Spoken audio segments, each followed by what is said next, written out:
Hello, everybody. I'm here talking again with another video on Big Mama Said That. And tonight I want to talk about healing because I've mentioned several times before about me giving myself an entire year just to focus on myself and my healing in order to let go of bad behaviors and learn more healthier set boundaries for myself so that I'm not in a situation where I'm accepting anything less than what I deserve. And for some people, they think of healing as meditation, journaling, music, peace, soft music, but no one talks about the grief that comes along during the healing process. No one really talks about how during your healing and experiencing grief while healing is that some of the people that you trusted the most and loved the most, you realize these are people who hurt you the deepest, which is part of the healing process of basically taking the veil off your eyes, in which where you can see clearly now. And in saying that, I have to go with a Big Mama saying, in which she says, sometimes you have to mourn people who are still here, meaning that people that you mourn, that you lose, that you grieve over, can still be alive. And that's part of the hardest grieving process because these are people who are still here. You can reach out to, but because you're on this journey, you understand and you know that reaching out or going back will never happen because it would deter your growth. And the one thing you want to do on your healing journey is to grow.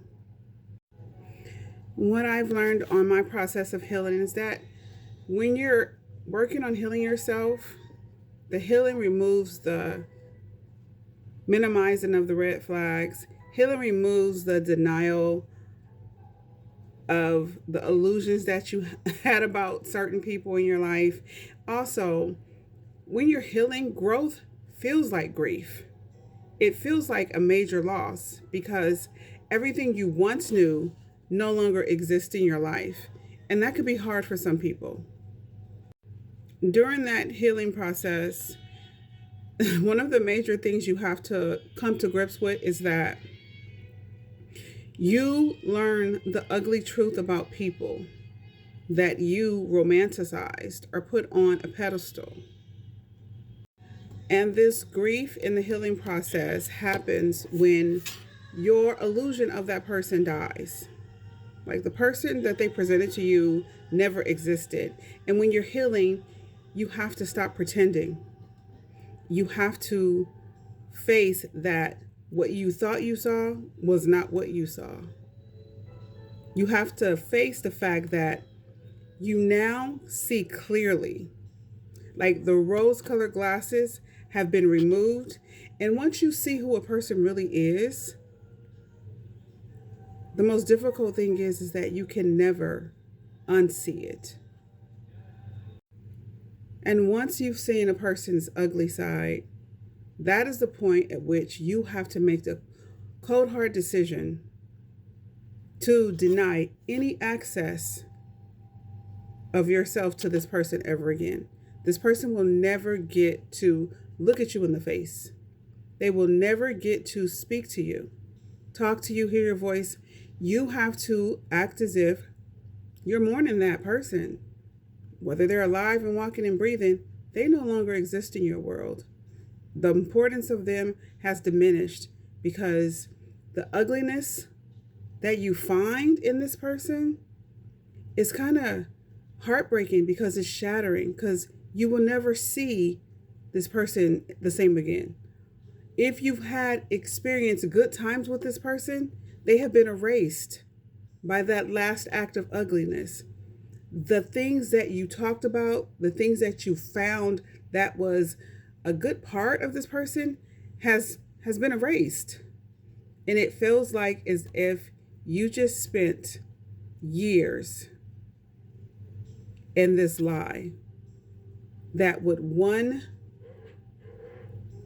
serious act of violation disrespect, and just plain out heartless, you can never unsee that person.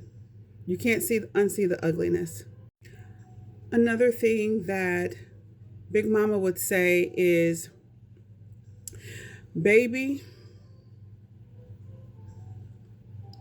the things you accept when you are unhealed will absolutely disgust you when you're healed. That right there is such a powerful saying, because it's true when you sit down and think about it. Everything that you once knew was a lie. The thought of someone being different, someone being there who's going to protect you, be your friend, has some kind of care for you. It comes to the point where it's like, I can't believe that it was ever there.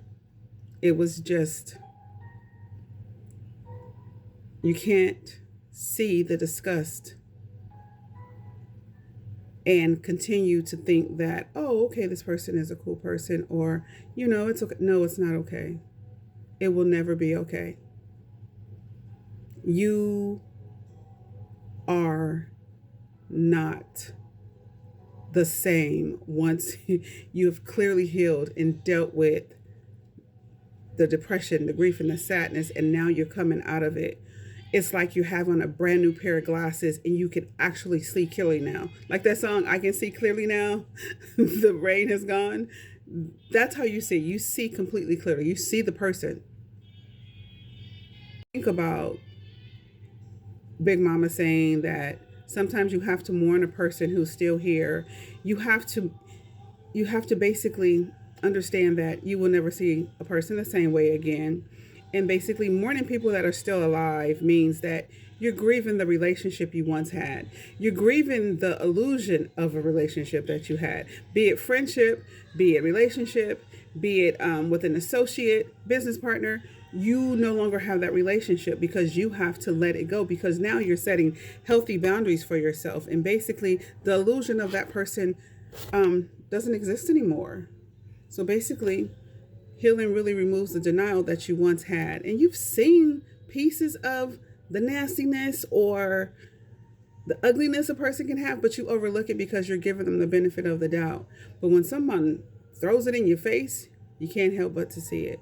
And like I said before, once you see that person for who they truly are, you can't unsee it ever. Most important is that as you grow emotionally and you start setting healthy boundaries for yourself and realizing the things that you want in your life and the things that you don't want in your life, you recognize a person's unhealthy behavior. It was always there, but you ignored it and never looked at it, and you realize that this person was never really loving. This person was never supportive. And most of all, this person was never safe. That's the biggest betrayal of trusting to the point where you feel that this is a safe and a healthy space, and the place is not safe or healthy. And you end up with this complete disillusionment of what you thought this person was. And at this point, you don't even know who this person is. So if you saw him on the street, you'd walk by him and not say nothing to him, because I don't know who you are. I don't believe I ever knew who you are. Because as of the last time I seen you. So once you're healed, the things that you put up with will disgust you. And I'm deeply disgusted